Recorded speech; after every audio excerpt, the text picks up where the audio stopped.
Hello everyone, welcome back to Mr. Phone, and you're watching a brand new camera comparison between the Samsung Galaxy S21 FE and the Xiaomi 11T Pro. So these are 1080p 60 FPS video samples shot from the front camera of both the phones. This Galaxy can shoot at up to 4K 60 FPS, but unfortunately the Xiaomi can only shoot at up to 1080p 60 FPS. So guys, what do you think about the overall output? What do you think about the stabilization? What do you think about the colors?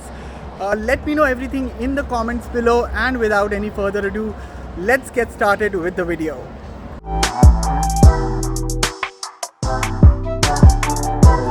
The Samsung Galaxy S21 FE features 3 lenses at the back: a 12 megapixel primary lens coupled with a 12 megapixel ultra-wide angle lens and an 8 megapixel telephoto lens. At the front is a 32 megapixel camera for selfies.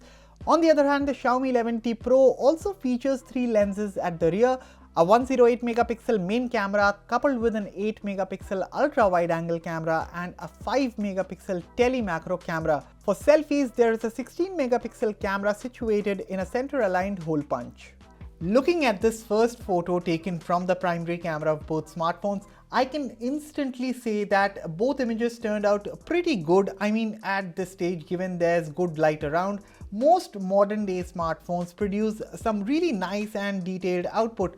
But while the colors are still a matter of preference, I think the Xiaomi 11T Pro did seem to get the more natural output. Simply look at the sky, how the blue looks deeper in the S21 FE's output. That said, the colors do look richer and more vibrant in the S21 FE's output.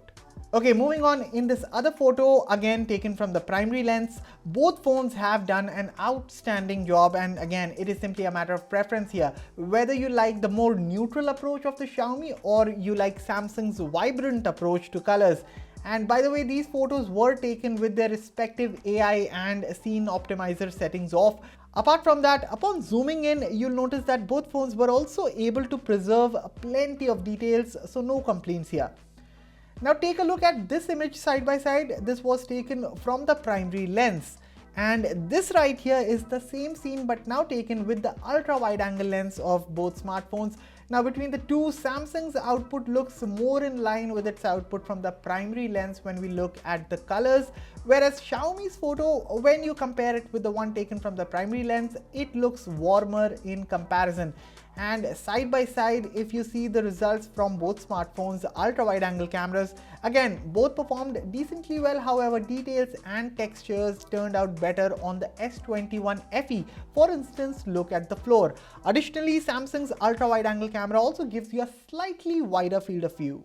In some situations, for example, this photo that you're seeing on your screens right now, again taken with the ultra wide angle camera of both smartphones, I noticed that the Xiaomi 11T Pro produced a warmer output with its ultra wide angle camera than usual. I don't know if you can make out, but there's also an ever so slight yellow tint in the photo taken from the 11T Pro, which also seems to make the overall colors seem a bit dull. But again, as I said, this only happens sometimes, and on a whole, I feel both phones have decent ultra wide angle shooters. Okay, this photo of mine was taken in 1x portrait mode, and I even put out a poll on Twitter asking which one looked better. And well, Samsung's photo received the most votes for being the better one, and in some ways it is. For instance, the edge detection is better in Samsung's photo. However, my skin tone has this slight reddish hue that I just can't seem to ignore. And this is where I felt that Xiaomi did kind of handle my skin tone better. But then again, if you look behind me, you'll realize that the background, especially the leaves, are well preserved in Samsung's output. As for Xiaomi, looks like it does require some work when it comes to dynamic range in portrait mode shots.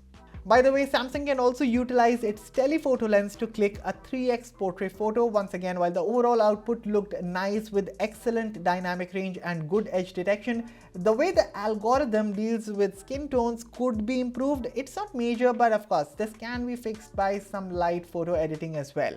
Anyway, moving on, let's now talk about the third lens of both these smartphones. So the photo you're seeing on your screens right now was taken with the primary camera, and this is the same scene captured from both smartphones with the telephoto lens. Actually, Xiaomi calls it a tele-macro lens, more on that in a bit. So zoomed out and both photos look good overall. However, Samsung does have the benefit here as the S21 FE can do 3x optical zoom versus the 2x optical zoom on the 11T Pro. Additionally, when you zoom in on the photo, it's pretty evident that the S21 FE does capture more detail in its output. Another example, so this photo was taken from the primary camera of both smartphones, good result. And this is the same scene taken with the telephoto lens of both phones. Looks good again, but if you zoom in on the photo or say you would want to crop the image, then the S21 FE will have the advantage here since the details are preserved better. By the way, the S21 FE also has the 30x space zoom feature. I don't know how much useful it is, but yes, it is there if you need it. Okay, now on to some macro photography, and while both phones can produce some solid macro shots, I can't argue that Xiaomi is for sure the better pick when it comes to macros. So with the Samsung, I used the 3x optical zoom feature to go as close to the subject as I could, and I thought the S21 FE will have an advantage here. But it is crazy how close you can go with the Xiaomi 11T Pro to a subject, and I'm talking without zooming in or anything. Plus the level of detail that you see in a macro shot clicked from an 11T Pro is crazy, and this is where the macro part comes into play in the tele macro lens found on the Xiaomi 11T Pro.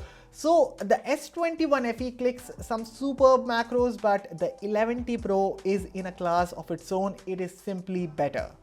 Moving on to indoor situations, in this photo it is evident that the S21 FE deals better with textures and details. For example, look at the table, or even if you look at the tree, you will see what I'm talking about. As for Xiaomi, it had some issues when dealing with the highlights here, as it struggled to expose the red light that's on the wall. That said, while Samsung did manage to expose the red on the wall just fine, the color isn't as it looks in the photo. So taking a close-up of the text on the wall, and this time around, while once again in Samsung's photo, the red looks more of a magenta red, but the shade that you see in Xiaomi's output is almost closer to the source red.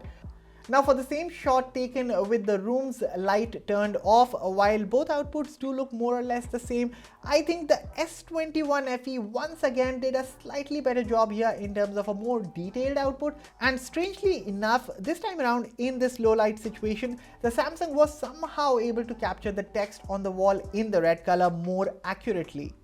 However, if we talk about taking photos at night, say if there's a good enough artificial light source around you, for example, if you take photos like these, like I was at Cyber Hub in Gurgaon, or say you're at a shopping mall that's well lit even at night, or on a rooftop restaurant, well, in all those cases, I can say that you won't be disappointed by the results from either of them. Finally, in terms of taking selfies, I think both phones do an amazing job, but I will give the slight edge here to the Xiaomi, as I think my skin tone does look a tad better on the 11T Pro. What do you guys think? And here's a portrait selfie now. So as you can see, both have done a phenomenal job when it comes to the background blur and edge detection. I mean, I am repeating my words, but it is really a matter of preference here. So when it comes to daylight selfies, overall, you can't go wrong whether it's the S21 FE or the 11T Pro. With that said, for the selfies taken in not so great lighting, I felt that the Galaxy S21 FE does have an upper hand over the Xiaomi 11T Pro, especially when it comes to preserving details and skin texture. In another instance, if we just take a look at this photo, over here, I just can't ignore the green hue in the 11T Pro's output. So overall, if you have to make a choice between the two phones for taking selfies at night, I feel Samsung does it better than the Xiaomi here. Okay, now in terms of video recording, the S21 FE has optical image stabilization while the 11T Pro relies on electronic image stabilization. However, despite that fact, I feel the 11T Pro did an amazing job when it came to taking videos. Yes, the Samsung does have the advantage when it comes to stabilization, but the difference is marginal. And come to think of it, not all phones with EIS can produce this stable videos, and Xiaomi's camera algorithm being able to do something like this is commendable. Long story short, so both the Samsung Galaxy S21 FE and the Xiaomi 11T Pro are good camera smartphones for their respective prices. But if I really have to get into the specifics, well, breaking it down, I think both phones showed excellent performance with their primary snappers in most of the lighting conditions. However, when it comes to taking shots with the ultra wide angle camera or the telephoto lens, I think I will give the edge to Samsung here. With that said, one can't deny the fact that the Xiaomi 11T Pro does an exceptional job when it comes to taking macro shots. Selfie performance was also neck and neck on both smartphones. However, in low light, once again, Samsung did have the upper hand. Apart from this, I was also impressed with Xiaomi's video recording prowess. Yes, for the price, the 11T Pro's camera should have had OIS, but even with the EIS, being able to go head to head with the Galaxy S21 FE is truly exceptional. But those were my thoughts, and since you guys watched the whole video, you saw the samples, what are your thoughts? Which phone do you think performed the best between the two? Let me know in the comments, and as always, for all the latest in tech, stay tuned to Mr. Phone. I'll catch you all in the very next one. Thank you so much for watching.